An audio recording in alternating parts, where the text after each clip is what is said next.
A frigid December morning shattered the quiet neighborhood in New Britain, when three unmarked SUVs screeched to a halt in front of a pale gray house. Windows in the surrounding homes rattled slightly as SWAT officers disembarked, clad in dark ballistic vests, guns lowered and ready with each breath. No one knew what was about to happen, only that the air was taut like ice waiting to crack. As the team advanced on the door, residents peeked through curtains, whispering, "Why so many cops for such an ordinary house?" But for Connecticut's cold case unit, today was no ordinary day. The knock echoed, harsh, definitive, expectant of no delay. Evelyn Harper opened the door. Connecticut State Police. Inside, a silver-haired woman froze in the kitchen, her hands still dusted with cookie dough, as if her life had just been yanked from its familiar orbit. In those brief seconds, her world plunged into absolute silence. The door flew open. Powerful arms dragged her out. Stunned neighbors lined the walkway, horrified to see handcuffs snapped on the wrists of the woman they greeted every morning. At the same moment, just a few blocks away, another team of officers burst into the small apartment of a gray-haired man, causing him to drop his steaming coffee mug. "Thomas Reed, you're under arrest."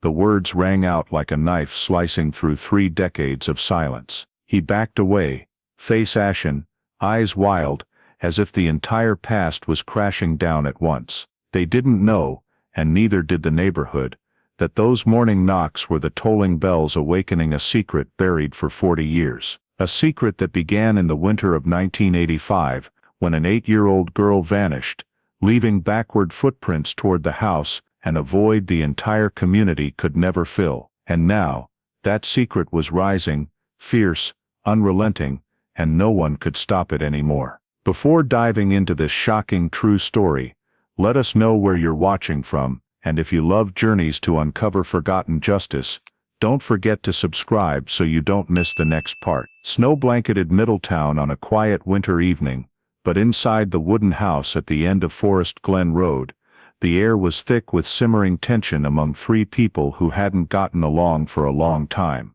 8-year-old Grace Ann Reed lived there with her biological father, Thomas Reed, and his new girlfriend, Evelyn Harper. After a contentious divorce, Grace's mother, Catherine Porter, lost custody due to personal mistakes, forcing Grace to move back in with Thomas. From then on, Evelyn gradually took control of the household, seeing herself as the one who directed everything, including how Grace should be disciplined. Thomas was kind but weak-willed, struggling to say no to Evelyn, while Grace was caught between 2 stressed adults, one controlling and one passive. That evening, Thomas had just returned from the auto shop, exhausted and smelling of motor oil. Evelyn was irritated because dinner was delayed. Reminders and nagging escalated into a larger argument, Evelyn's dissatisfaction igniting Thomas's exhausted silence. Their voices rose, echoing down the narrow hallway, through the living room where Grace was playing with her old doll. The girl was sensitive to the atmosphere at home. When Evelyn's voice sharpened, Grace asked to go out back to see the snow for a bit. Thomas nodded absently, not looking up. The back door creaked open, letting in a rush of cold air and the white breath of the night. Outside, fresh snow covered the wooden chairs, everything silent and frigid. Grace took a few steps on the snow, leaving tiny footprints toward the tree line behind. Inside, the argument intensified. A heavy thud suddenly sounded, like something falling to the floor. Neighbors a few houses away noticed, a soft tap on the window glass as if to pinpoint the source. Then everything fell silent again. When the front door opened, Catherine Porter stepped in with snow clinging to her hair and shoulders. She had just finished a late shift, hoping to see her daughter playing or asleep. But the living room was empty. Grace's familiar red coat was draped over a chair. The doll lay on the floor near the back door. 2 unfinished bowls on the table. Thomas stood awkwardly by the kitchen. Evelyn leaned against the counter, her face pale as if she'd just gone through something. Catherine called her daughter's name, moving from the living room to the backyard, her calls scattering in the cold wind. Out there, small footprints led from the doorstep to the edge of the woods.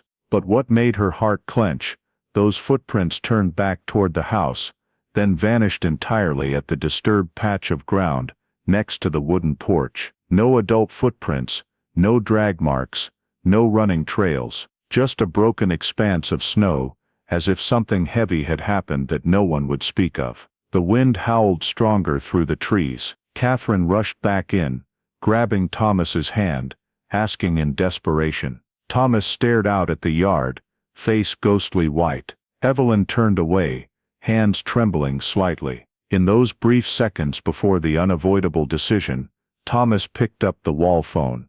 His voice shook and choked as he reported that his daughter was missing. Just minutes after the 911 call, the area around Grace Ann Reed's house was cordoned off. The first officers entered the kitchen with the back door still open, cold air flooding in and adding to the room's disarray. A search team was mobilized that very night, a rare decision but fitting for a child's disappearance in cold weather. Flashlights traced the tree lines behind the house, while bloodhounds were unleashed on the trails leading into the woods. The night wind stung faces, quickly erasing the small footprints Grace had left when she stepped outside. The mission became urgent. If Grace was still somewhere in the woods, the search team had to find her before the temperature dropped further. Thomas Reed stood near the back porch, arms wrapped around himself as if to steady his nerves. He tried to appear cooperative, explaining the last time he'd seen his daughter, but his hesitancy in answering details caught some officers' attention. When asked about the heavy thud neighbors reported hearing through the walls, Thomas averted his gaze, saying he hadn't heard anything clearly. Evelyn Harper was restless. She paced between the living room and kitchen door, wiping tears non-stop. Whenever asked about Grace, she said more than necessary, repeatedly insisting the girl liked to run around and might have gotten lost in the woods. But the inconsistencies in Evelyn's recounting made it hard for police to piece together what had really happened in the house before Grace vanished. Catherine Porter, who had just returned home,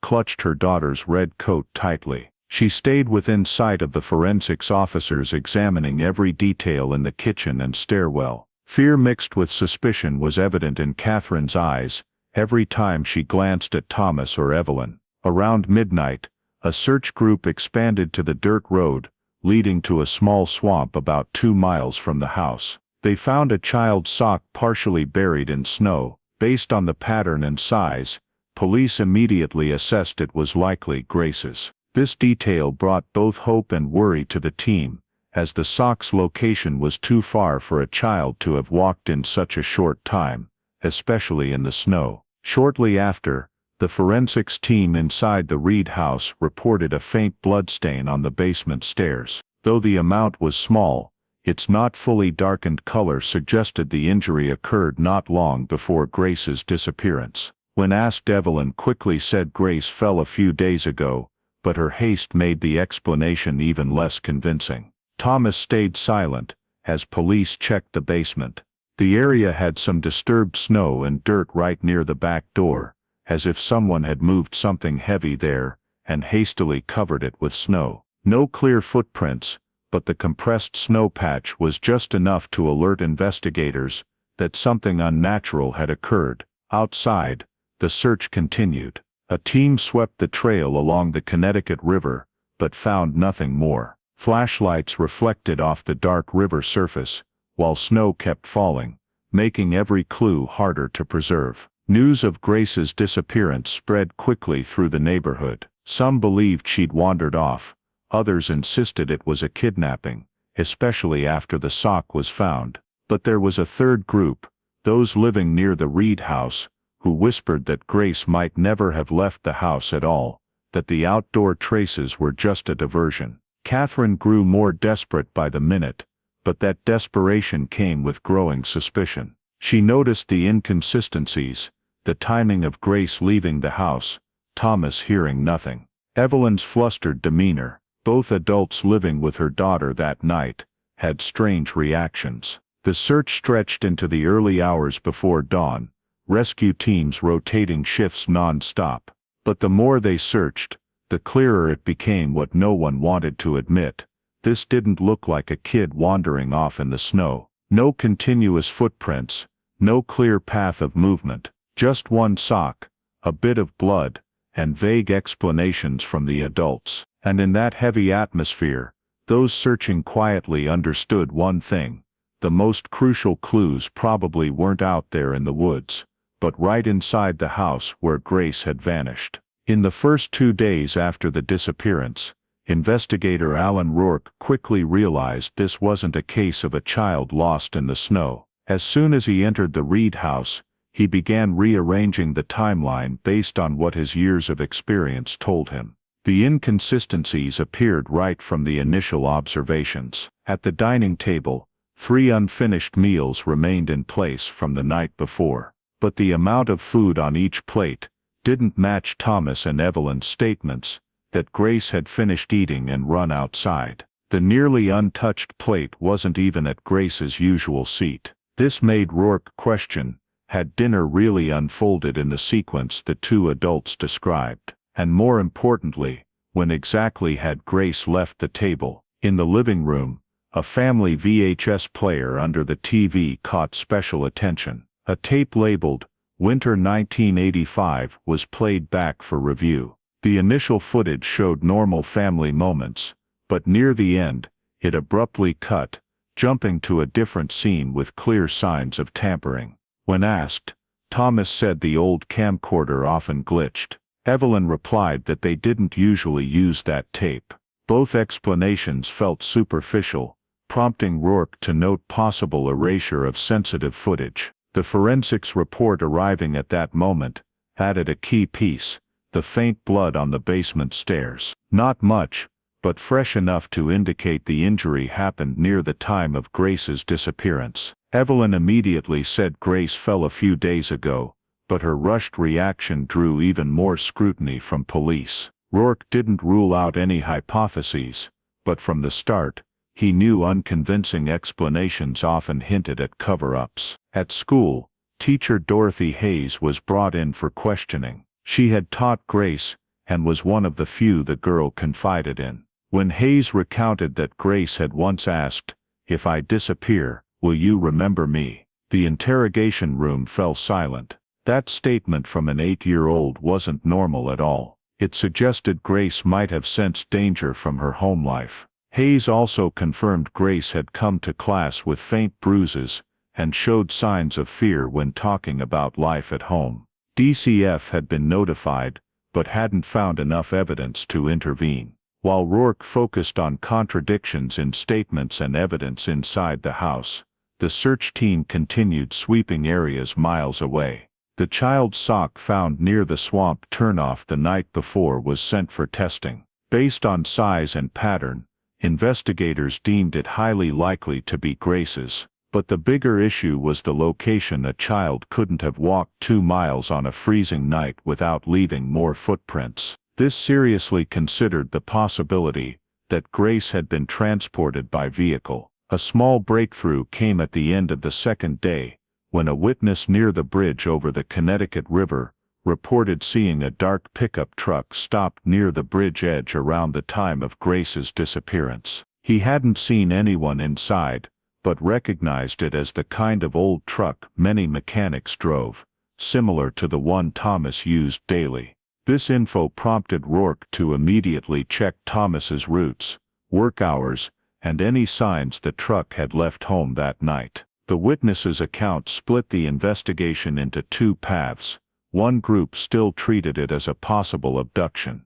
The other leaned heavily toward Grace never leaving the area around the house on her own, with outdoor traces just a small part of a larger picture. Inside the Reed house, the silence grew heavier. Thomas was exhausted, his eyes dodging questions about the time between dinner and Catherine's return. Evelyn was anxious, pacing more, trying to seem cooperative but constantly slipping in conflicting minor details. Catherine stood outside observing it all, her suspicion mounting. In the first 48 hours, the team hadn't found Grace. But the mounting irregularities, the unfinished dinner, the spliced VHS tape, the stair blood, the sock in an illogical spot, and the truck siding near the bridge convinced Rourke this wasn't an accident and didn't resemble a typical kidnapping. He ended the second day of the investigation with a brief note in his log: "Adult behavior in the house is problematic," and that hunch would become the focus of the entire case moving forward. As the investigation entered its third day, investigator Alan Rourke focused on reconstructing the Reed family history, because he understood that the most important answers often don't lie in the woods or by the river, but right in the years before a child disappears. Initial records showed that the marriage between Thomas Reed and Catherine Porter had endured many years of instability. They married when they were too young, struggled with income, and their mismatched work schedules left the two of them rarely with calm time to resolve conflicts. When Grace was born, the old tensions only intensified. Neighbors had called the police a few times due to arguments, but each time the authorities arrived, the couple insisted nothing serious. No one admitted to violence, and there were no clear signs of injury, so the incidents were closed quickly. However, the notes in the reports showed that Thomas was quick-tempered, while Catherine had a tendency to endure and hide things in the home.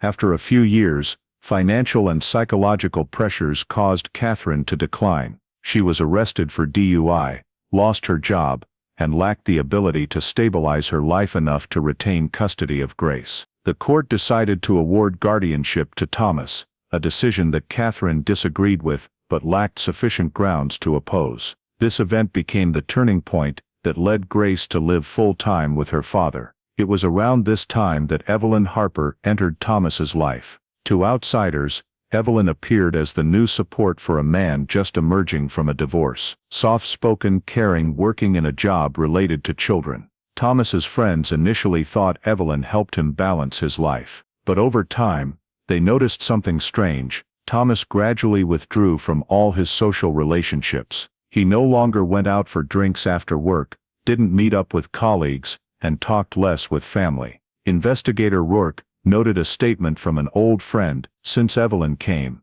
Thomas became a different person. Always cautious, always worried about doing something to make her angry." When Grace began living with the two of them, the little girl's changes became evident as well. Teacher Dorothy Hayes described that Grace had once been a bright child who loved drawing and was open, but after moving in with her father, she became withdrawn, easily startled, and sometimes wore clothing inappropriate for the weather. Faint bruises, hair cut too short, eyes always looking down, all of it led Hayes to report to the DCF agency. Investigator Rourke reviewed the files and saw 3 abuse reports related to Grace sent to DCF within 2 years. However, all 3 were marked as insufficient evidence. The reasons given were the same. Grace always said "I fell," while Thomas and Evelyn provided matching explanations with no contradictions. A note in the DCF file read, "Evelyn appeared defensive when questioned. Thomas was quiet and looked to Evelyn before answering." Though there wasn't enough evidence to charge, this couple's interaction made the caseworker suspect that Grace might be living in a controlled environment. When comparing the DCF files with police reports over many years, Rourke noticed one seriously anomalous point. From the old Reed family address, a domestic violence allegation targeting Thomas had been recorded in the system. The file indicated an attached detailed report, but that document had disappeared. Administrative errors happened sometimes, but the loss of a report right at the time they were fighting for custody was something Rourke couldn't overlook. This was the first piece showing that the overall picture might be more complex. Not only did Evelyn have issues with controlling behavior, but Thomas also had a history of violence. Though this had never been presented in the custody hearing for Grace, Rourke suspected that part of a dangerous history had been downplayed, intentionally or not, leaving Grace to live in an environment far riskier than what the oversight agencies had ever assessed. This aligned with the chain of events he was seeing in the present: the unreasonably unfinished dinner, the erased VHS segment, inconsistent statements, and blood on the stairs, all suggesting a family with many layers of secrets. When piecing the fragments together, Rourke envisioned a picture: Grace grew up between 2 adults capable of violence, and a woman with strong controlling tendencies, while the agencies that should have protected her failed to act in time. 3 DCF reports ignored, plus a missing allegation file, allowed those dangerous signals to persist for many years without anyone handling them properly. And now, with Grace vanished without a trace, those old warnings suddenly became the focus of the investigation.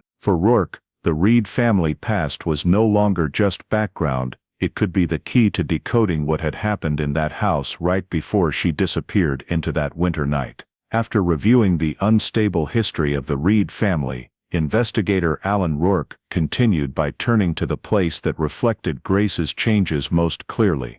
What teachers and students saw every day often provided the most important pieces in child abuse cases, pieces that the adults in the home tried to hide. At Maple Ridge Elementary School, Rourke met again with Dorothy Hayes, Grace's homeroom teacher. Though retired, Hayes still kept a personal file on the girl, because throughout the school year she had always felt something was off that no one wanted to acknowledge. When Rourke asked about Grace, she began recounting from the first changes. Grace had once been a cheerful child who loved drawing and was very friendly, but just a few weeks after moving back to live with Thomas and Evelyn, she became withdrawn, quiet, and often hung her head. What made Hayes more vigilant than anything was the faint bruises that appeared regularly on Grace's arms, shins, or the back of her neck. They were all explained with the phrase, "I fell," repeated exactly the same every time she was asked. Grace said it as if she'd been taught to say it that way. Hayes knew the difference between injuries from an active child and those from deliberate forceful impacts, and the ones on Grace were of the second type. Not just bruises. One morning Grace came to school with her hair cut short close to her head, completely different from the image of the girl who used to love braids. Grace only said Evelyn, cut it short for convenience, but the way she avoided the teacher's eyes made Rourke believe this wasn't a voluntary choice. Hayes also mentioned a drawing assignment that had worried her. When asked to draw a happy home, Grace drew a pitch-black house, colorless, with a large hand visible behind the window. No faces, no figures, just a hand. Hayes had kept the drawing because it gave her chills, and when Rourke examined it, he understood immediately. It was a sign of fear in the very place that should have been Grace's safe haven. But the most evident sign appeared on the last day Grace came to school, the day Hayes said she knew something bad was coming. Grace was wearing gray wool gloves, even though the weather that day wasn't cold enough to need covering her hands in class. When Hayes accidentally saw the glove slip, revealing a purple bruise on her wrist, she asked if it hurt. The girl immediately pulled the glove up and whispered that my hands get cold easily. Though Hayes reported the incident to DCF, the investigation process played out just like the previous times. The DCF worker came to the house and interviewed Grace in front of Thomas and Evelyn. Grace repeated the explanation, "I fell." Evelyn interjected, saying the girl was clumsy. Thomas stood in the back, quiet, but confirming everything Evelyn said. In the end, DCF once again concluded, no evidence of abuse found. This repetition created a vicious cycle. Grace signaled with her eyes, her behavior, her indirect words. The teacher reported, DCF investigated. The statements were covered up, the file closed. Not once did it break through the wall that Thomas and Evelyn had built. Among the documents Hayes brought, there were also class photos taken in the final week before Grace disappeared. When Rourke zoomed in on the image, he saw Grace standing in the front row, eyes downcast, hands gloved, and held close to her body. A small purple patch was visible right under the edge of her left glove. No other child was wearing gloves in the photo. This detail further reinforced the conclusion that Grace was hiding injuries, not because she wanted to, but because she had to. At the end of the conversation, Hayes handed Rourke a stack of personal notes. In them, she recorded every time she saw a bruise, every change in the girl, every time Grace evaded when family was mentioned. The last page was a short sentence, "The girl was often scared to go home." Rourke closed the file and realized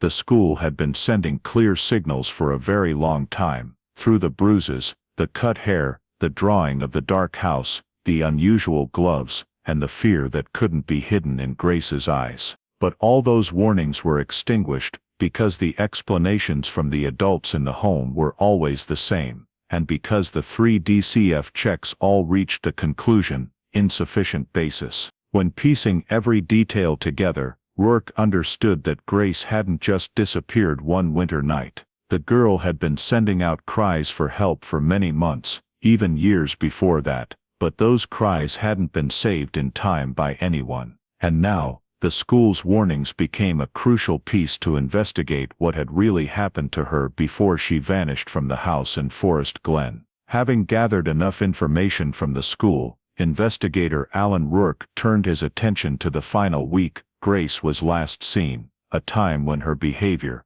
health, and surroundings suddenly shifted in an alarmingly worsening direction. Notes from teachers, neighbor statements, and family data showed that those last 7 days weren't a random sequence of events, but a period when Grace fell into physical and mental exhaustion. From the beginning of the week, Grace had shown clear fatigue. She frequently leaned on the edge of her desk, clutched her stomach, and sometimes lacked the strength to concentrate in class. Classmates told teacher Hayes that Grace ate less and often asked to sit down and rest. The school records noted an incident where Grace vomited one morning, and Hayes had to give her water and let her rest in the nurse's office for nearly an hour. However, when asked, Evelyn always explained that Grace just had a mild cold. What particularly caught Rourke's attention was that Evelyn insisted on not taking Grace to the doctor, claiming the girl often faked illness to avoid chores.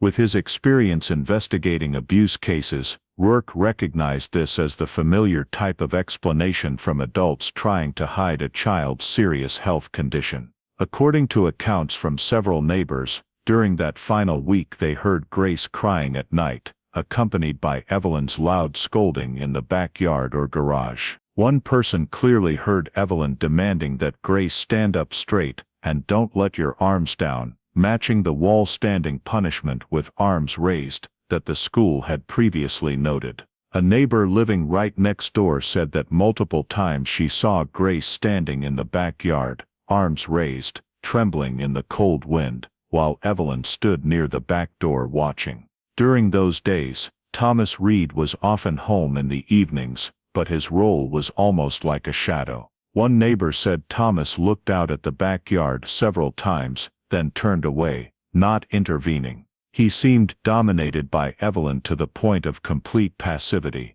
and in the initial statements, Rourke noticed that Thomas always evaded when the final week was mentioned. That made him suspect Thomas knew more than he was willing to say. By midweek, Grace's condition worsened. She vomited more, walked with difficulty, sometimes doubling over clutching her stomach. Neighbors behind the Reed house said that one afternoon they heard Grace vomiting in the yard, the sound so clear they opened the window to look down. Evelyn then appeared, pulling Grace into the house by the arm, while Thomas stood near the garage door, avoiding their eyes. Catherine, when questioned, confirmed that in her last visit with Grace a few weeks earlier, the girl had seemed unusually tense and hugged her mother tightly before leaving. She hadn't realized it might have been a cry for help she hadn't recognized soon enough. Then came the final night, the night before Grace was reported missing. This was the most critical time in the week, and also the part that made Rourke feel uneasy from the start. 3 witnesses all said the same thing: the lights in the Reed garage were on all night, something that had never happened before. The yellow light spilled onto the snow, clearly illuminating the path from the back door to the garage. An early morning walker even confirmed that as dawn approached, the light was still on even though the whole house was silent. Thomas said he was fixing the car late into the night, but when Rourke checked the garage, he saw no signs of any repair work. No new parts, no fresh oil drips on the floor, no tools used recently. Only one detail made him note it: a rolled-up plastic tarp, with a few patches of thin mud stuck to the bottom edge. The most important piece emerged when a young officer brought new information. While checking the auto shop where Thomas worked, they found a receipt for purchasing cement and large-sized plastic bags, dated exactly 2 days before Grace went missing. More notably, the amount of cement didn't match the minor repairs Thomas claimed, and the size of the plastic bags was much larger than needed for holding ordinary auto parts. When questioned, Thomas said he bought the cement to patch the garage floor, but the garage had no recently repaired spots. There was no new layer of cement at all. Thomas's loose explanation was immediately marked in red in Rourke's notebook. With all the information gathered, Rourke began reconstructing the picture of Grace's final 7 days. The girl grew weaker and vomited continuously. Evelyn increased the punishments, demanding wall standing for hours. Grace feared Evelyn to the point of dreading going home. Thomas witnessed it but said nothing. The night before she went missing, the garage lights stayed on all night. 2 days prior, Thomas bought cement and large plastic bags with no reasonable explanation. When the pieces were placed side by side, Rourke understood that Grace's final week wasn't a series of random incidents, but a chain of signs indicating something serious had happened in the house before she disappeared. And now, as the case shifted direction, he knew clearly, to find the truth, he had to look straight at what had gone on in that very house in Forest Glen, where the garage lights had burned through one long night, with no one to explain it. As the search for Grace entered its 3rd day, the official Middletown police investigation also began to shift into a phase of intense pressure.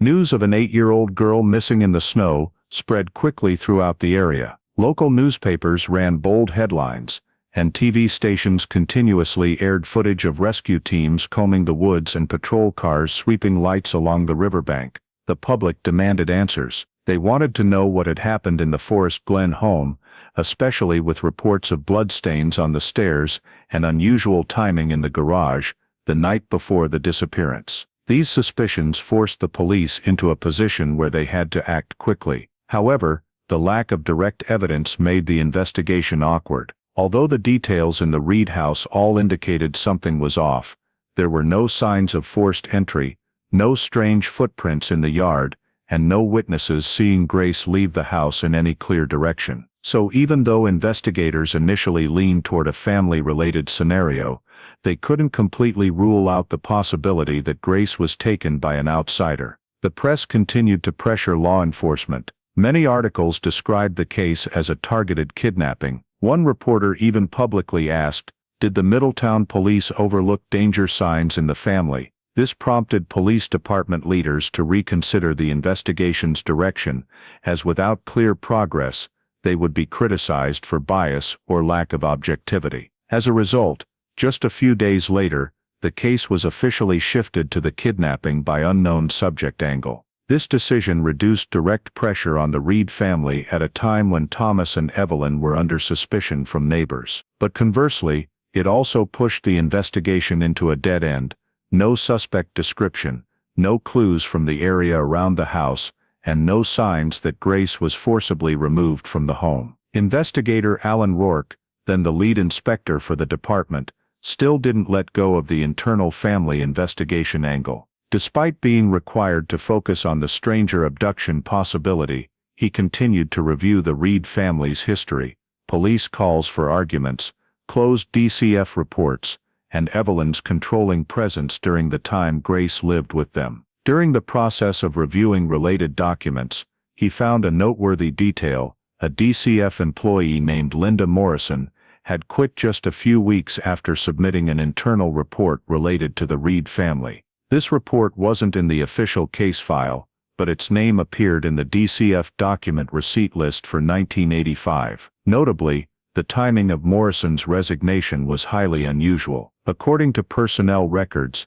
she quit abruptly, without notice, and without leaving handover procedure documents for her replacement. What made Rourke even more suspicious was that the Reed case file was marked reviewed, no clear risk, but there was no detailed evaluation. Rourke tried to contact Morrison, but couldn't find an accurate address or phone number. Her personal records in DCF were stored haphazardly because the record management system at the time was lax. For many months afterward, no one found more information, and the internal report Morrison sent to her superiors completely disappeared. Without specific documents to rely on, Rourke had to add a note to his investigation notebook, possible overlooked or lost report. But since he couldn't prove a direct connection between the DCF employee and the disappearance, the police didn't include this detail in the main investigation direction. The case then fell into a loop of too few leads and too much suspicion. The investigation team continued to seek opportunities to determine where Grace was, but after 2 weeks, the official search scope was narrowed. With no body, no clear signs of violence, and no specific suspect, the case slowly slipped from the hands of law enforcement. By the end of 1985, the Grace Reed file was transferred to missing child, presumed abducted status, and then with no new evidence, became a cold case. Grace's family completely fell apart. Catherine left the state, Thomas and Evelyn moved to New Britain, and no one mentioned Morrison's internal report anymore. The mysterious document that no one found. The strangest aspect of this detail only came to light 40 years later, when the cold case unit led by Rachel Pennington reviewed the old archives. In a mislabeled document box, hidden deep in a rusty steel shelf in Hartford, she found an old envelope, faded writing on the outside.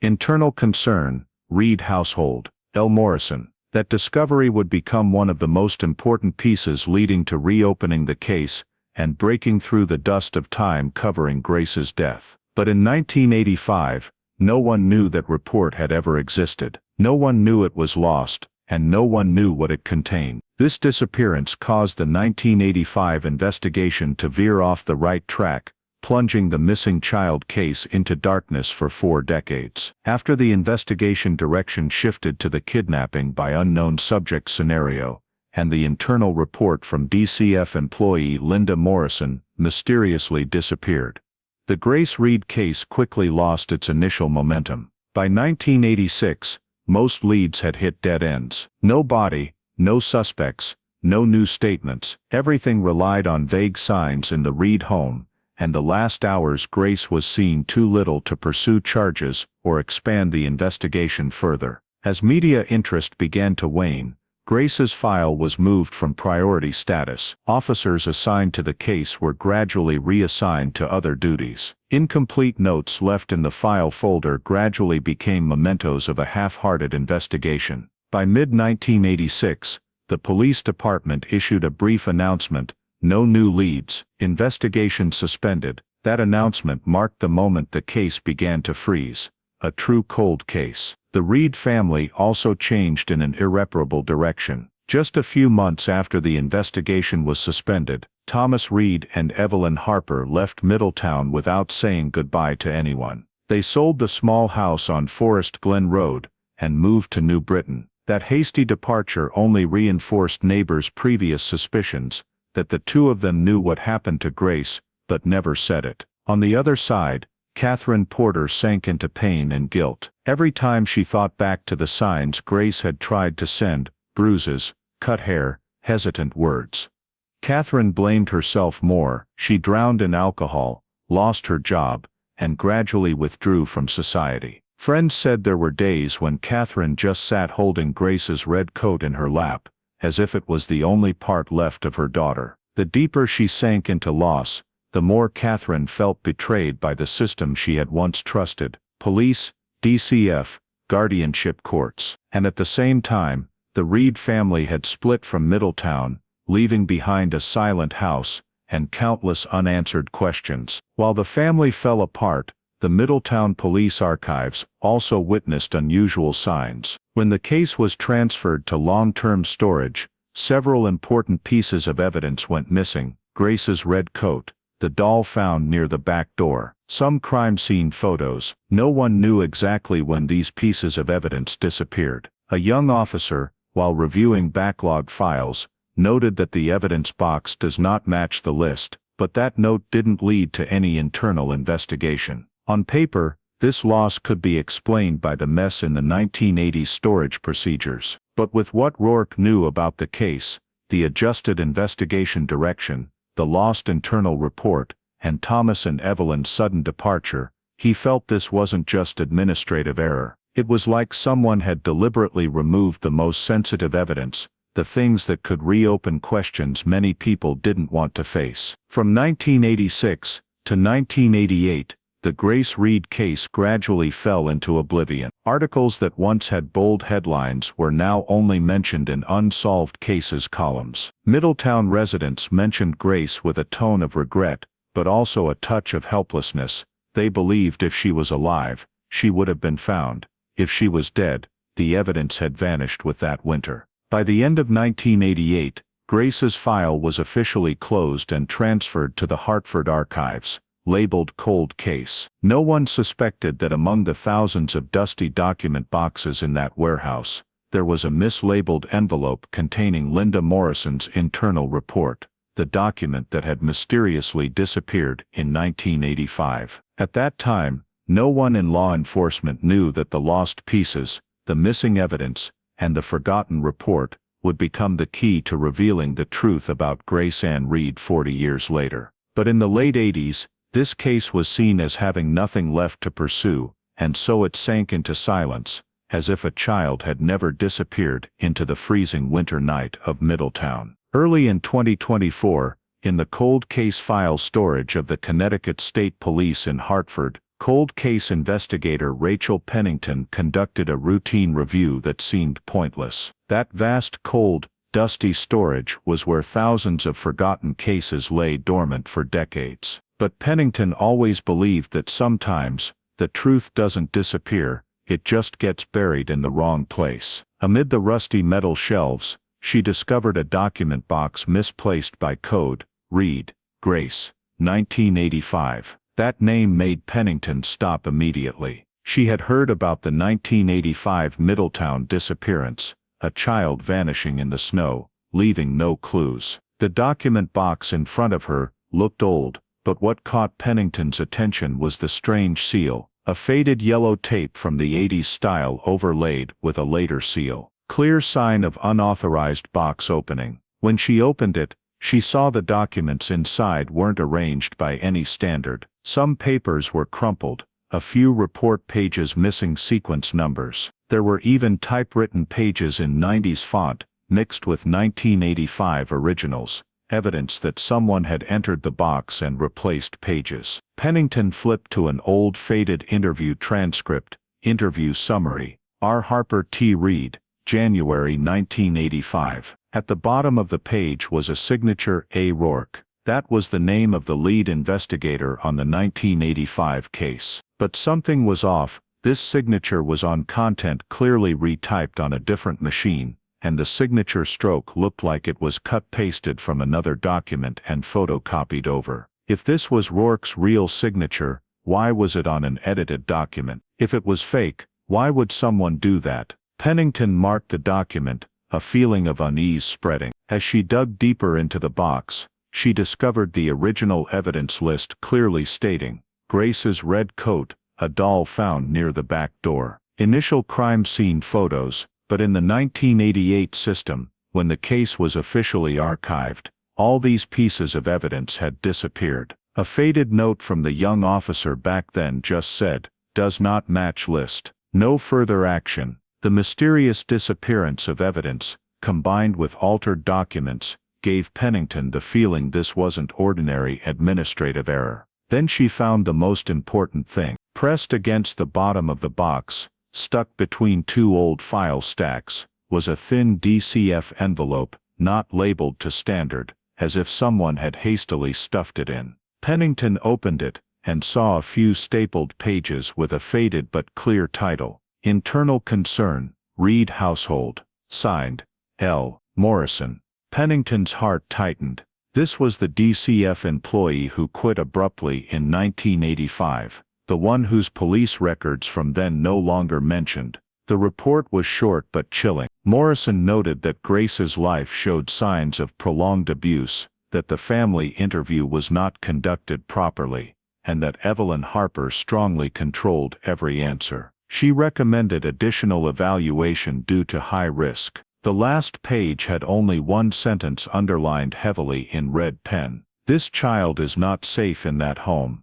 This report should have been included in the main file, but instead, it disappeared from the system for over 30 years. Now it was in Pennington's hands, like a small bone fragment, but enough to reconstruct the entire skeleton of the case. She looked back at the file box, replaced seal, edited pages, missing evidence, Rourke's faded signature on mismatched documents. Everything pointed to one thing: the Grace Reed case had been tampered with, and possibly distorted from the very beginning. Pennington stood in the old storage, cold neon lights shining down on the file in her hand. Right then she understood she had just pulled back a case someone had tried to bury. She immediately signed the request to reopen the file, attaching a note: potential evidence manipulation. Recommend full reinvestigation. And so, after nearly 40 years of being forgotten, the Grace Ann Reed case officially came back to life.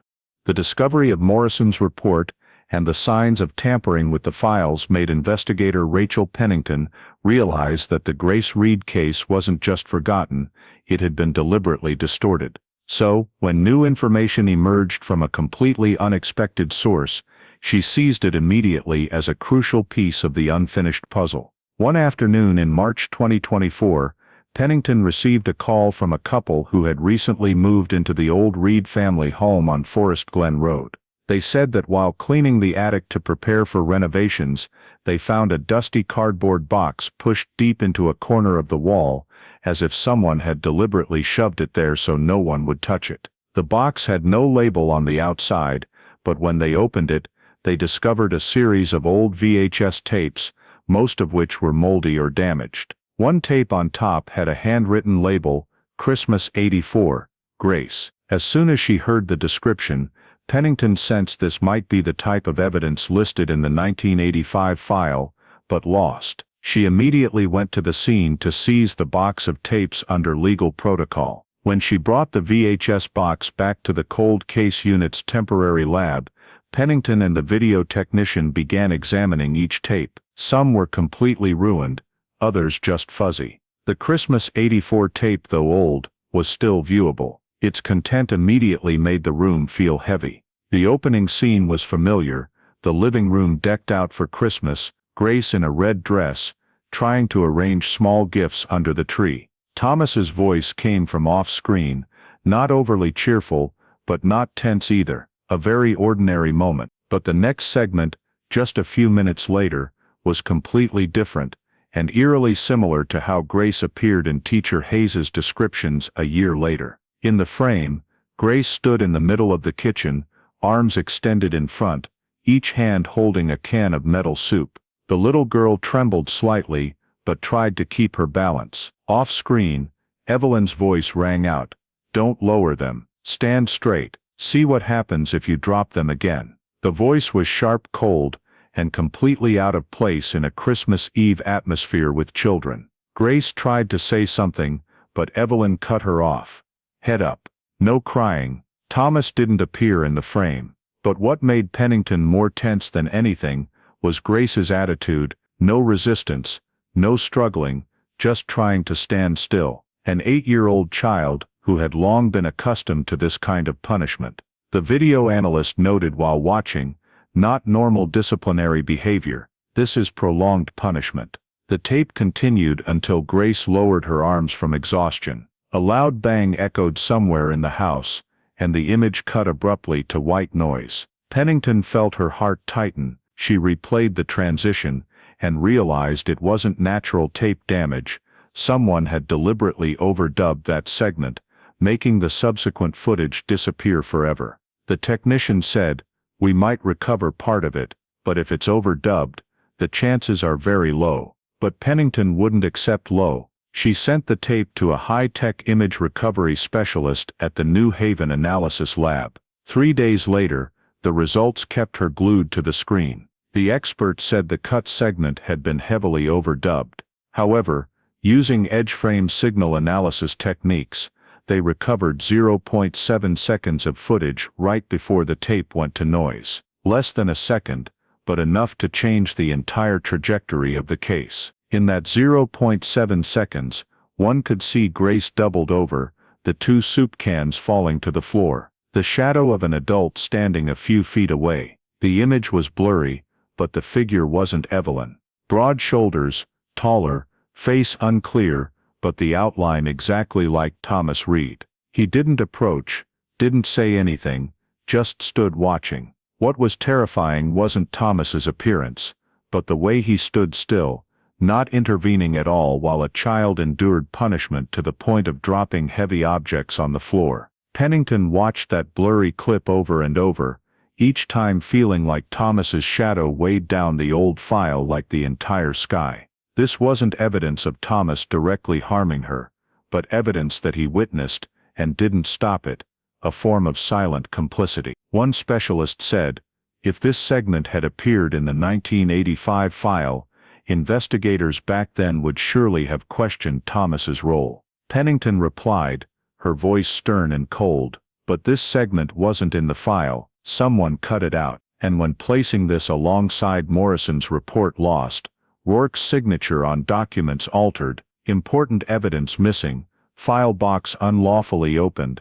Pennington understood that Grace's disappearance wasn't just a family tragedy. It could be the result of a series of cover-ups spanning decades. She noted in the report, VHS Christmas '84, evidence of coercive control and possible complicity. Recommend full forensic review. At that moment, Pennington knew she was about to enter the most dangerous part of the case, digging deep into what someone in 1985 had tried to bury in the darkness. After the Christmas '84 tape revealed Thomas's shadow standing by as Grace was punished, investigator Rachel Pennington knew she needed more evidence about the true relationship between Thomas, Evelyn, and the child. The VHS showed behavior, but what people wrote to each other revealed motive. The opportunity came unexpectedly. The new owners of the house on Forest Glen, where the Reed family once lived, continued renovating the basement. While removing old wooden paneling under the stairs, they found a small wooden box carefully hidden behind a layer of boards. They immediately reported it to Pennington. Inside the box was a bundle of handwritten letters, a few loose envelopes, and a scorched tin box nearby, all dated from 1983, 1985. Pennington began examining each one. Their writing style was simple, but the content unveiled a grim truth. One letter from Evelyn to Thomas Reed. I can't stand living with a responsibility that isn't mine. We could be more comfortable without that burden. That burden wasn't named, but everyone knew it was Grace. Thomas's reply, I'm tired of the courts, of Catherine, of everything revolving around that child. That child was underlined heavily. Another from Evelyn, I don't want to hear its voice every evening anymore. The letters didn't state anything outright illegal, but the tone of desperation and loathing showed a clear desire to escape the obligation of raising Grace. Looking back at Grace's final week, sickly punished with standing, vomiting, these letters weren't just complaints. They were dangerous motives. At the bottom of the box, Pennington found an unsealed yellow envelope. Trembling handwriting on the front read, Thomas, please let me see Grace. Inside was a letter from Catherine, written in desperation, please don't take Grace away from me completely. The girl is afraid of something, I can see it clearly. I know I'm not perfect, but I'm her mother. Just let me see her for an hour. I don't want to fight for anything. The last sentence, I beg you. This letter never reached Thomas. Why? Who took it? Who hid it in the box under the stairs? When examining the scorched tin box, the technician found ash, partially burned paper, and a remnant edge of an envelope. Preliminary analysis yielded Thomas Reed's fingerprints on the corner of the burned envelope. The charred edge also revealed two surviving letters, the R in Catherine, meaning Thomas had held Catherine's letter, had opened it, and had tried to burn it to dispose of it. Pennington had to pose the key question, did Thomas try to burn the letter to avoid seeing Catherine's pleas anymore, or to hide evidence that Grace's biological mother had warned of danger before the girl vanished? And if Thomas intended to dispose of it, why was the letter in the wooden box under the basement instead of fully burned? Two possibilities. Thomas was stopped by Evelyn, or Evelyn hid the box to prevent Thomas from softening. Whoever did it, the conclusion was the same. Someone in the house had tried to erase Catherine's final voice. When piecing it all together, Pennington saw, the VHS showed violent behavior, Morrison's report showed DCF suspected high risk, 1985 evidence lost, files altered, and now letters describing a desire to escape the child. All formed a very clear picture. Grace Reed wasn't the victim of a random kidnapping. She lived in a family full of motives and conditions leading to prolonged abuse. The letters also revealed a fatal detail. Thomas wasn't a completely powerless man dominated by Evelyn. He was consciously resentful of that child long before, and his allowing Evelyn to handle Grace, then standing by without intervening, was no longer in the gray area of morality. It was active complicity. Pennington wrote in the report, recovered letters establish clear emotional motive, desire to remove burden of child. Burned envelope suggests deliberate destruction of evidence by Thomas Reed. As she closed the letter box, Pennington understood that the Grace Reed file hadn't just been investigated in the wrong direction. It had been stripped of clues, hidden evidence, and distorted from the start. And those letters, those frail sheets of paper surviving 4 decades, had just reignited a search for truth that someone in 1985 had tried to half burn away. After the hidden letters and the Christmas '84 tape revealed Thomas's shadow standing by as Grace was punished, investigator Rachel Pennington knew she was getting very close to the truth. But to turn suspicion into evidence, she needed something 1985 couldn't provide: modern forensic science. While reviewing medical records, Pennington discovered an overlooked old note in the initial report, hospital record retained. Pediatric observation sample. She immediately contacted Middlesex Health Hospital to track it down. After a few days, the hospital's archives found a small metal box containing 1984 tissue and blood samples related to an undetailed emergency visit for Grace. Surprisingly, that emergency visit didn't appear in any 1985 investigation documents. Pennington took the samples to Dr. Lydia Bell, Connecticut's top forensic expert. Bell gasped when she saw the tissue jar. Intact like this after 40 years is a miracle. We can do a lot. After analyzing the small intestine tissue, Dr. Bell reported results that left Pennington nearly speechless. A tear in the small intestine, crushed intestinal tissue, signs of injury from direct strong force impact to the abdomen. Not a minor accident, much less a natural illness. This was the type of trauma seen in severe child abuse cases. Dr. Bell said, "There's no way DCF didn't know about this. Yet no documents mention it." That meant Grace had been hit very hard, at least once before she vanished. But the incident was hushed up in the files. But the biggest breakthrough came from DNA analysis. Thanks to technological advances, Dr. Bell compared the archived tissue samples with protein degradation markers to infer time of death. When the results came up, Bell called Pennington immediately. Her voice calm but heavy. "Rachel, Grace had been dead at least 24 hours before the missing person call was made." Pennington froze.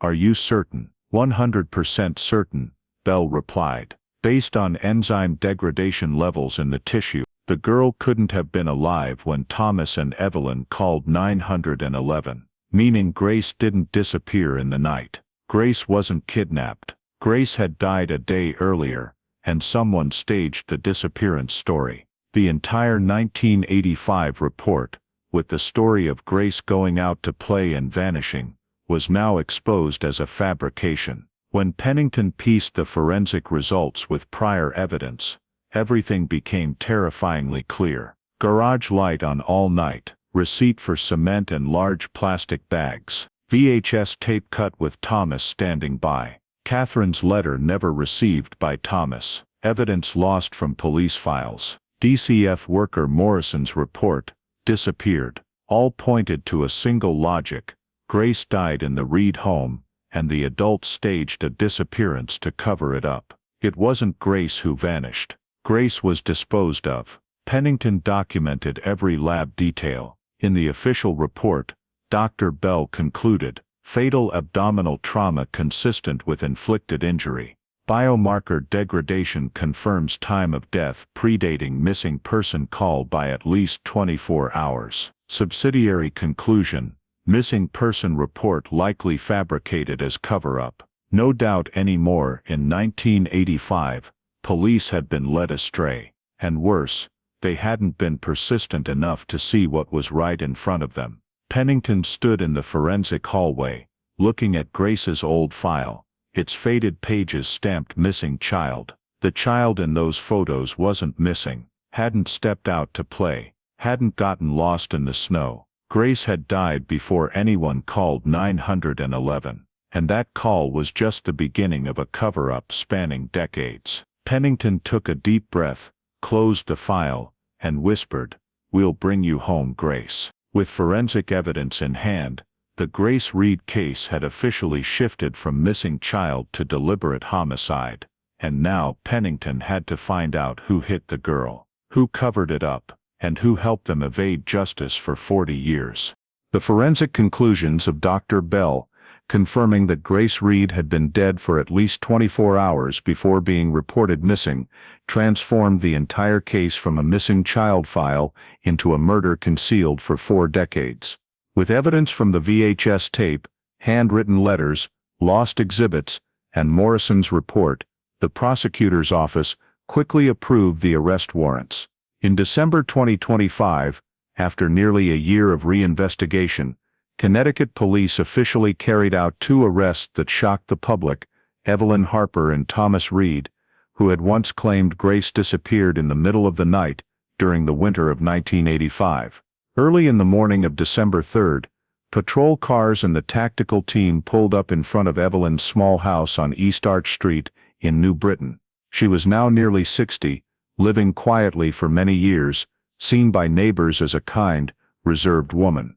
No one suspected that the small house with its front flower garden would be where police were about to read charges to a woman suspected in covering up a child's death. When Pennington approached the door and identified herself, Evelyn simply opened it, looked at her for a few seconds, then calmly extended her hands. No questions, no resistance. "Evelyn Harper, you are under arrest for charges of concealing the death of Grace Ann Reed, staging a false scene, and obstructing the investigation." Evelyn didn't utter a word, her face was blank, as if she had prepared for this moment long ago. Neighbors were stunned. "No way, she's so friendly. She gives candy to the kids around here," but Evelyn's cold silence made everything even more terrifying. At the same time, another task force knocked on the door of a small apartment near downtown New Britain, where Thomas Reed lived after separating from Evelyn. Thomas opened the door with a tired expression, completely unaware of what was happening. When he heard the arrest order, his hands trembled, his face drained of color, stammering, "No, I didn't kill anyone." But he didn't resist. The officer noted, Reed cooperated, but was panicked, repeatedly denying everything. In just a few minutes, the father who had stood in front of TV cameras in 1985, pleading for help to find his daughter, was escorted into a police car. Immediately, local media outlets broke the news simultaneously. Breaking: 2 suspects arrested in the Grace Reed case, missing since 1985. The Middletown community was stunned. A man said in an interview, "I searched for that little girl for a whole week. Now I find out she was already dead, before they called 911. A sense of betrayal spread. The entire community had searched for a child, while the adults in the house had staged a charade. In the interrogation room in Hartford, Evelyn was placed in front of the camera. Pennington observed from behind the one-way mirror. Evelyn sat very straight, hands clasped, eyes unblinking. She posed the first question, "Do you have anything to say about the night Grace died?" Evelyn didn't answer. No change in posture, no request for water, no phone call, not a single word. That absolute silence created immense pressure in the interrogation room, until Evelyn's attorney, a middle-aged man, suddenly entered and broke the atmosphere. "My client is not the one who caused that death." Pennington looked over through the glass, her heart skipping a beat. The attorney continued, "What she did was only cover up someone else's guilt." That statement fell into the room like a second knife. It both admitted guilt and shifted the blame in another direction. Pennington froze. If the attorney's words were true, who caused the death? Thomas, a third person, or was this just a diversionary tactic? And if it was a legal strategy, was Evelyn choosing silence to let someone else take the blame, or was she planning to negotiate? One thing was certain, Evelyn was not innocent, but she was protecting something, or someone, in a cold and deliberate way. That night, Pennington wrote the final line in her report: 2 suspects arrested. Evelyn Harper remained silent, but her attorney implies she is not the main perpetrator. Additional investigation must focus on the timeline of death, body location, and Thomas Reed's role. The Grace Reed case, once buried under the dust of time, now became the focal point of the entire state of Connecticut. And with each new discovery, Pennington increasingly believed that the truth from 40 years ago lay not just in one death, but in a conspiracy carefully covered up over many decades. After the arrests of Evelyn Harper and Thomas Reed, the investigation entered its most critical phase: interrogation. Rachel Pennington knew that if one of the two would tell the truth, the case from 40 years ago would unravel. The surprise was that the one who broke the silence was not Thomas, but Evelyn herself. After 24 hours of absolute silence, she agreed to talk when her attorney advised her to speak up before Thomas puts all the blame on you. In the interrogation room, Evelyn sat ramrod straight, eyes cold, and her voice calm to an incomprehensible degree. When Pennington asked, "Who inflicted the injuries that caused Grace's death?" Evelyn replied without hesitation, "Thomas, not me." She recounted that on the night Grace was vomiting continuously, Thomas lost his temper thinking the girl was faking illness. They argued. Thomas lost control and kicked hard into Grace's stomach. Evelyn described the sound of Grace falling to the floor, and the silence that followed, to the point where she knew right away the girl was no longer breathing. She said she wanted to call the police, but Thomas wouldn't let her, because everything would come down on us. Evelyn admitted to helping hide the body, clean up and stage the story of disappearing in the night, but insisted she was not the perpetrator. "I just cleaned up, I didn't kill her." However, Pennington realized Evelyn's statement was dangerously smooth, as if she had prepared this story for many years. A few hours later, Thomas was brought into the interrogation room, and his reaction was completely opposite: trembling, terrified, and nearly bursting into tears at the first question. "Evelyn, it was her," he blurted out, his voice breaking. He described Evelyn as the one who had abused Grace for a long time, the one who lost patience on the night of Grace's death. According to Thomas, Evelyn dragged Grace into the garage. There was a sound of something falling, then he walked in and saw Grace curled up on the floor. When he wanted to call 911, Evelyn stopped him and threatened to pin the blame on him, especially since he had a history of abuse allegations and had lost a custody battle. Thomas said, "I was trapped. If I spoke up I'd be charged. I just did what she told me." The two statements, one blaming Thomas, one blaming Evelyn, were completely contradictory, and neither had immediate corroborating evidence. But the biggest twist didn't come from them, but from Michael Harper, Evelyn's son from a previous relationship, now nearly 50 years old. He proactively contacted the police after seeing the news of his mother's arrest. In the meeting with Pennington, Michael was clear: "I'm not here to save my mom. I'm here to tell the truth." He recounted that as a child, Evelyn often punished Grace by making her stand holding soup cans, kneel in the garage, or lock her in a dark room. Punishments that matched the images in the Christmas '84 VHS tape. What made Pennington's skin crawl was when Michael admitted, "My mom made me film those punishment scenes with the VHS camcorder." Evelyn used those tapes as evidence, if DCF or police ever investigated later, a form of preemptive setup to shift blame onto Grace. Michael affirmed he had never seen Thomas hit Grace, but also didn't deny that Thomas stood by and didn't stop it. When asked if Evelyn was capable of inflicting fatal injuries, Michael replied, My mom could do anything when she was angry. Now Pennington had 3 stories. Evelyn saying Thomas was the perpetrator. Thomas saying Evelyn abused and forced him to cover it up. Michael saying Evelyn was the long-term punisher of Grace and had staged abuse filming. No story matched, but each contained a piece of the truth. Both suspects confessed in a self-protective way, Evelyn admitting to covering up, but not killing.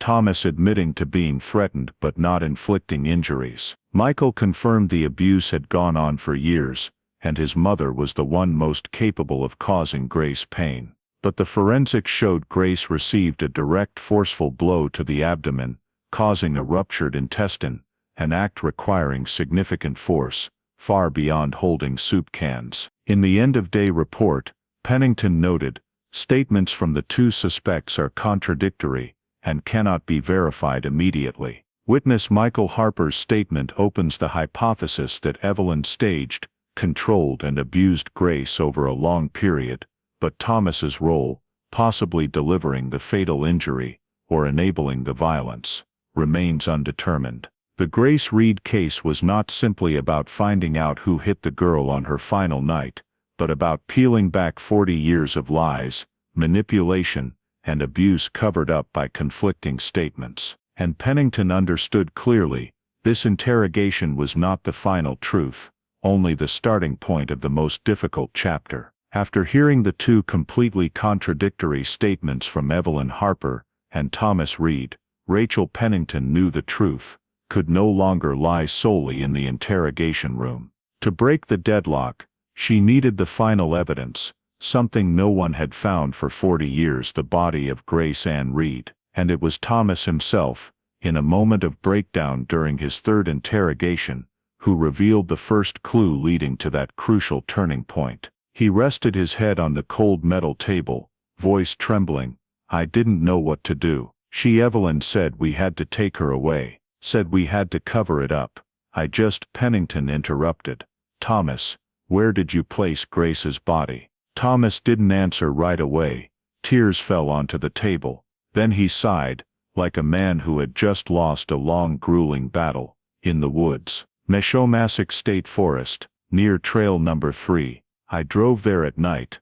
Evelyn followed in her car." This was the first time in 40 years that one of the 2 directly involved admitted Grace didn't go missing. Grace had been taken into the forest, deliberately. Immediately Pennington obtained a search warrant and an exhumation order. The next Saturday morning, a convoy of police vehicles, forensics teams, and specialized excavation crews entered Connecticut State Forest, a vast woodland spanning thousands of hectares, once a local camping spot, but also riddled with hundreds of hard-to-reach areas, soft soil, and rocky crevices. One veteran officer exclaimed, "Finding a 40-year-old body in this forest, like finding a needle at the bottom of a river." But Pennington didn't waver. She knew Thomas wasn't clever enough to fabricate a complex fictional story. If he said it like that, it was real memory, or the last fragment gnawing at him to this day. The forensics team began digging in the area Thomas described. At first it was just dirt, tree roots, and decayed leaves. But about 2 hours in, a technician called out loudly, "Captain, there's something here." Pennington rushed over. A piece of red fabric emerged from under the thin layer of soil. As the dirt was brushed aside, the entire object came into view. A child's coat, red faded over time but instantly recognizable, the coat whose duplicate Catherine had kept in Grace's last photo before she went missing. A few centimeters away was a plastic doll, its head cracked from age. No one said anything. No one dared breathe hard. Then a forensics member continued clearing dirt in the left corner of the excavation area. This time the call was faint, but enough to make everyone stop at once. "I see, bones." The forensics team quickly gathered. Beneath the damp soil, amid pine roots, small bones appeared, clearly belonging to a child. Part of a skull, ribs, a few vertebrae, and arm bones, so tiny that anyone looking would understand. These were the remains of an 8-year-old girl. The burial site was very shallow, as if dug hastily, in fear of discovery. But the biggest twist didn't come from the coat or the doll. It came from the small object lying next to the skeleton, half buried in the dirt. The technician picked it up, blew off the dust. It was an oil cap from an engine, the type used in older car motors, similar to the one found in Thomas Reed's garage. Pennington stared at the evidence, hairs standing on end. My God, they brought tools from the garage to the scene. No one answered, but everyone understood that oil cap couldn't have appeared next to a child's bones on its own. It had been there since the night Grace died, a part of the tools Thomas brought to dig or handle the body. Right after collecting all the remains, the forensics team transported them to the lab. Dr. Bell took direct receipt. 3 days later, the preliminary report landed on Pennington's desk. The first line, remains match Grace Ann Reed, female, 8 years old, missing 1985. But the more important part was below. Dr. Bell analyzed the fractures and injuries on the bones. Ribs 7 and 8 showed signs of breaking before death. The skull had a small depression from impact, not fatal, but proving violence, and especially the abdominal bones showed signs of internal organ trauma, exactly as described in the ruptured intestine from the stored tissue sample. The final forensic conclusion stated clearly, victim suffered severe trauma before death. No signs of self-inflicted, not an accident. Pennington sat motionless for a few seconds, then exhaled deeply. The final piece clicked into place. Grace died from trauma, due to forceful impact. The body was taken into the forest. The coat and doll were buried with it to stage a disappearance scene. The oil cap proved Thomas was present at the burial site, and every statement from Thomas and Evelyn tried to conceal their true roles. Pennington looked at the evidence board in front of her. Edited VHS, burned letters, hidden DCF reports, hastily buried body, conflicting statements. But now, the truth no longer depended on anyone's words. Grace had finally been found, and her own remains spoke the truth that the two adults had hidden for 40 years. Evelyn's silence, Thomas's trembling, Michael's fear, all pointed in the same direction. The night Grace died was no accident, and missing was just a curtain over the crime. Pennington signed the comprehensive report, closing the most critical field investigation phase of the case. She whispered, as if to Grace, "Finally, we've brought you home." The trial for Grace Ann Reed's death at Hartford Superior Court in 2026 became the focal point of attention across the entire state of Connecticut. Residents who had participated in the 1985 search, the family of Catherine Porter, and journalists from Boston to New York were all present. As Judge Carter entered, the entire courtroom rose to their feet, and Prosecutor Elise Monroe opened with a statement that made the atmosphere plummet.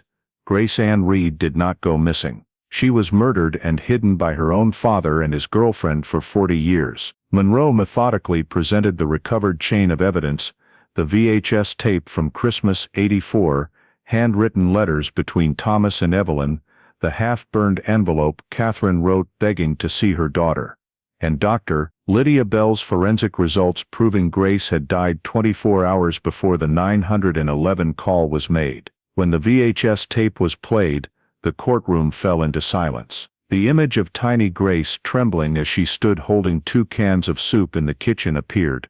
Evelyn's voice rang out sharply, "Hold it up." And then the 0.7-second moment that had been erased in 1985 was restored, showing Thomas Reed standing right at the door, glaring but not intervening at all. Many in the room, those who had once searched for Grace together, bowed their heads, some bursting into tears. As the prosecution presented the letters, Monroe's voice sharpened, "This is proof they saw Grace as a burden." The unsent letter from Catherine was read aloud, causing the little girl's mother in the front row to sob uncontrollably as the trembling lines echoed, "Please let me see Grace." Just 1 hour, then Monroe moved to the forensic evidence.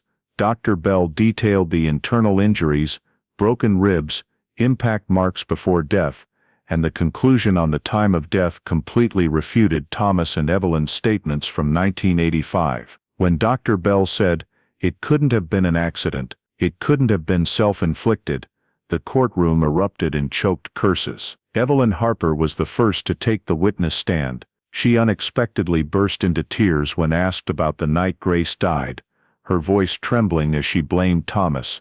"He kicked the child. I didn't kill her, I just didn't know what to do." Her lawyer immediately emphasized that Evelyn had only covered it up out of fear, but the prosecution countered with testimony from Michael Harper, Evelyn's own son, stating that his mother had once made him film Grace's punishments on VHS as evidence in case of investigation. When Monroe asked, "Did you ask your son to film the child being punished?" Evelyn hesitated and then replied, "I just wanted to show she was naughty." That answer made the audience rows erupt in anger. Thomas Reed was called next. He entered like a man who had aged 10 years in one night. Thomas trembled as he confessed, "I knew Evelyn beat the child, I knew she was afraid of her. I couldn't protect my daughter." When asked about the body, Thomas admitted, "I buried her. I staged the disappearance scene.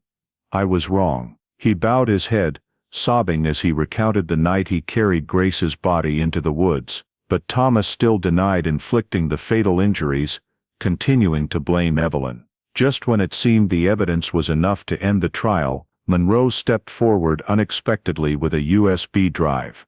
"We have one more tape."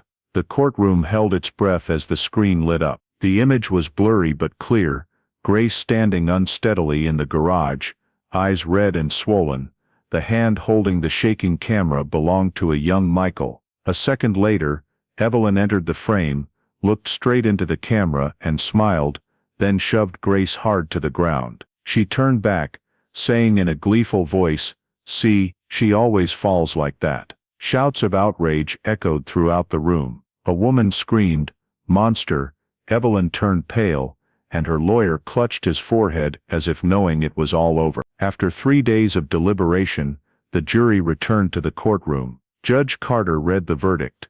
Defendant Evelyn Harper, guilty of first-degree murder, child abuse, obstruction of justice, sentence, life imprisonment without parole. Evelyn didn't move, didn't cry, just stared blankly like someone too exhausted to react. Defendant Thomas Reed, guilty of concealing a body, staging a false scene, obstruction of justice, sentence, 12 years imprisonment. Thomas collapsed, hands covering his face, tears streaming down the bench. As the trial ended, everyone rose in silence. After 41 years, Grace Reed finally had her own voice, through the VHS tape, through her mother's letters, through the remains found in the woods. Outside the courthouse, Rachel Pennington stepped onto the cold stone steps, looked up at Hartford's gray sky, and whispered, as if sending it to the little girl who had once been forgotten, "Justice has come, Grace." The verdict for Evelyn Harper and Thomas Reed closed the trial,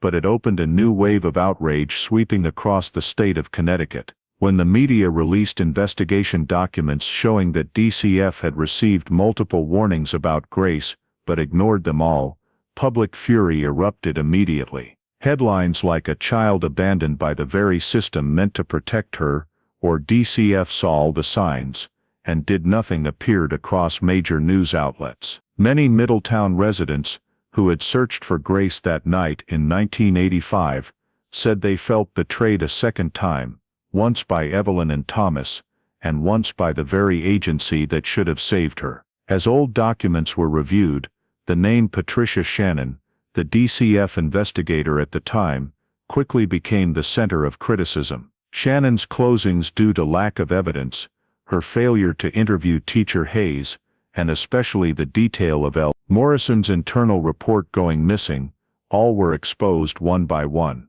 An independent investigation report, requested by the state attorney general, pointed out that Shannon had severely violated procedures for handling at-risk child abuse cases. Evidence showed she logged into the DCF system right before Grace's file was closed, and afterward, several documents disappeared from electronic storage. Public pressure forced the Attorney General's office to indict Shannon, on charges of obstructing official duties, destroying documents, and concealing administrative misconduct.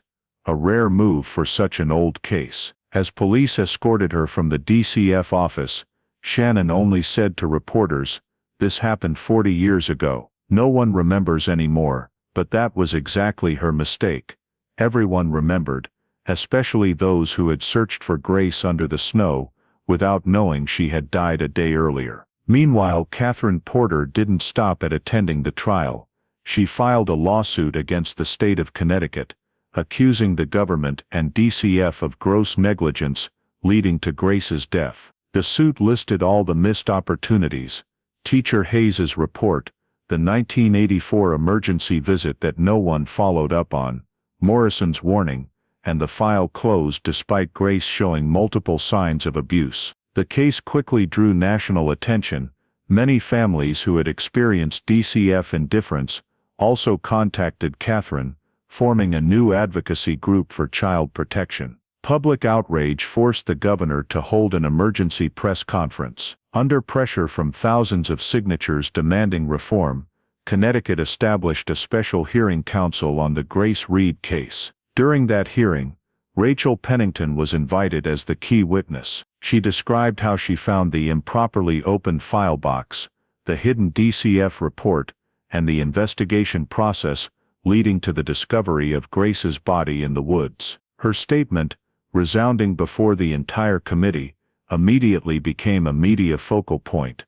A child died from abuse, but the real failure is that she cried for help multiple times, and no one heard. The state legislative council concluded that a comprehensive overhaul of the DCF system was necessary. Just a few months later, a major reform initiative was announced with 5 key changes: digitization of all files and creation of a system to prevent unauthorized edits, establishment of an independent oversight unit with authority to investigate internal DCF misconduct, reduction of caseloads per investigator, mandatory processing of all abuse reports within 48 hours, increased budget for training to better identify family violence. At the same time, the state announced plans to establish the Grace Ann Reed Child Protection Institute, a training and research center aimed at preventing similar tragedies in the future. Grace's name, forgotten for 40 years, now became a symbol driving systemic change. The Middletown community held a large memorial at the town square. Under flickering candlelight, residents placed plastic dolls, small red coats, and cards inscribed with "We remember you, Grace." A retired police officer spoke. "We failed that little girl. But now, at least, we can ensure this won't happen again." As the ceremony ended, Catherine sat alone in front of her daughter's photo. Pennington approached and sat beside her. Catherine said softly like the wind, "She was out there, alone, for 40 years. Pennington replied in a firm but warm voice, "But not anymore. Her name is spoken across the state, and it will be spoken forever." The Grace Reed case, from a forgotten file, became the strongest push for child protection reform in decades. Justice came late, but not in vain, and Grace's truth became a warning that Connecticut would never dare forget. In the fall of 2026, Connecticut's sky was tinged with a gentle gray as the last leaves fell along the banks of the Connecticut River. Along the riverfront path, hundreds of people stood silently in an arc, holding white candles. It was the memorial ceremony for Grace Ann Reed, a little girl once written into files as missing, once buried in the dark woods, and once forgotten by the system that should have protected her. But today, no one forgot her anymore. A new bench had been placed by the riverbank, engraved with Grace Ann Reed, 1977-1985, becoming the center of the ceremony. As a low bell tolled, Catherine Porter stepped forward, slowly and full of emotion. Her hair was streaked with silver, her eyes red from days of crying since the trial, but her steps were steady. In her hands was a white doll, like the kind Grace had bought at a yard sale, the one she hugged while sleeping, and a small photo of the girl with bright eyes, soft hair and a mischievous smile. Catherine placed the doll and photo on the bench, trembling as if caressing the daughter she had lost so long ago. "You're not alone anymore," she whispered. A woman behind her burst into audible sobs. In the crowd, there was a face many recognized, though he stood blended into the silent rows. Michael Harper. He came alone, with no one accompanying him, not avoiding the eyes around him. When it was his turn to speak, he approached the bench, his voice choking. I know nothing can fix it," he said, looking straight at Catherine. "But I want to say, I'm sorry for what I saw, what I didn't understand, and even what I was too scared to speak out about." Catherine nodded, tears falling, but her eyes no longer filled with resentment. To her, Michael was also a child once trapped in Evelyn's fear. He knelt to place a white lily before the bench, then stepped back, his shoulders shaking. The public had raged at Evelyn, at Thomas, at DCF, but for Michael, there was only a lingering pity. He was the last witness to the house on Forest Glen, a child once forced to film Grace's painful moments, and now trying to mend the fragments left from the past. Standing a few steps away, Rachel Pennington watched the ceremony unfold quietly. After the trial, after the interrogations, the reports, the hearings, she still felt something weighing on her heart. Justice had been served, yes, but there were too many years Grace had been forgotten, lost her voice, buried not just in the ground, but in the system's own files. Pennington looked down at the smooth-flowing Connecticut River, rippling lightly in the afternoon light. She wondered, over those 40 years, how many other children had fallen into the shadows. How many without anyone reopening their files? How many who would never get justice like Grace? A cool breeze swept across, carrying the whispers of those placing flowers, candles, small dolls. To them, Grace was not just a name in a file, but a symbol that the system can fail, and also proof that the truth, no matter how long buried, eventually finds its way back. The ceremony ended as dusk fell over the water. People began to leave, leaving a long line of flickering candles by the bench. Catherine still sat there,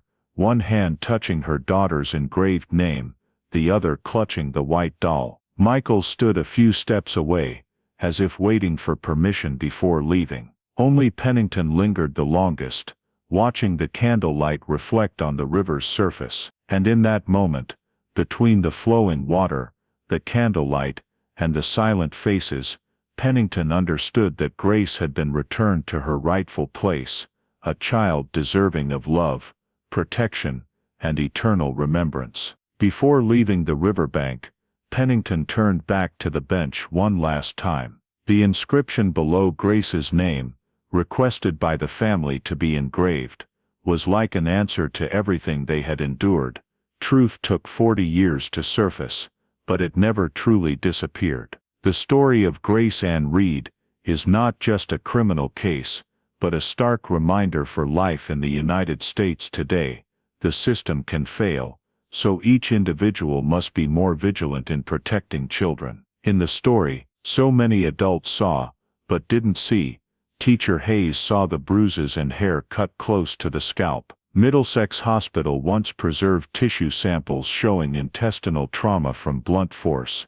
DCF worker Morrison wrote outright, "This child is not safe in that home," but the report was buried, and investigator Patricia Shannon closed the file. It was the don't want trouble, cumbersome procedures, probably not that serious, moments that led to Grace being beaten to death and buried in Michomatic Forest. Today in America, we still rely heavily on DCF, CPS, schools, hospitals, but the story reminds us that calling a hotline, reporting one more time, asking one more careful question to a frightened child, could be the difference between life and death. Catherine was once seen as a problem mother, but the truth lay in her begging letters to see her daughter. Teacher Hayes did right by reporting, but should have been more insistent when the file was hastily closed. In contrast, Michael is an example of a child witnessing abuse, growing up with guilt, his courage to return, submit the VHS tape, and apologize before the memorial bench, shows healing begins with daring to tell the truth. Pennington represents investigators, journalists, social workers, who don't accept it's been too long, let it rest. The real lesson: don't completely delegate to the system. Trust your gut when you see a child unusually silent. Keep notes, photos, speak up multiple times if needed. And when the truth is buried, like Grace's body under the soil with her red coat and doll, the most humane thing we can do is keep digging until justice and truth have a place to stand. Thank you for following the journey to seek justice for Grace, a story that reminds us the truth, no matter how long buried, still needs to speak out. Subscribe to the channel so you don't miss other cold cases, where each story can illuminate a part of unfinished justice.